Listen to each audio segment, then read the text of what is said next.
5 idej za brezplačnik, ki ga bodo tvoje stranke naravnost oboževale.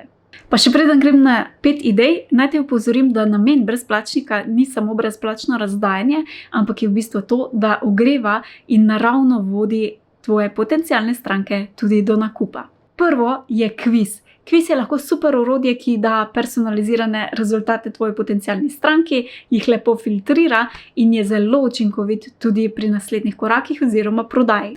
Drugi brezplačnik oziroma druga ideja je v bistvu x 5, 10, 7 napak, ki jih delajo tvoje potencialne stranke in zaradi tega ne pridejo do željenih rezultatov. Idealno je, da so te napake kar se da neopazne oziroma da jih mogoče niti ne poznajo.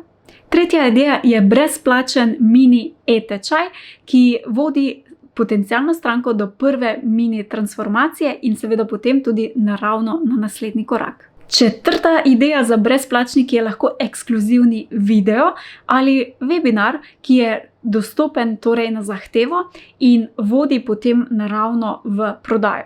In pa peta ideja je brezplačen posvet, ocena, analiza, kjer je res personalizirano, delaš 1 na 1 z potencialnimi strankami in če te skrbi, ok, Maja, to je moj urnik, ni variante, da gre in imaš višje cenovno ponudbo, potem definitivno poglej celotno epizodo podcasta, kjer razložim tudi to, kako lahko delaš personalizirano oziroma ponudiš brezplačne posvete za več, tudi če nimaš ful časa.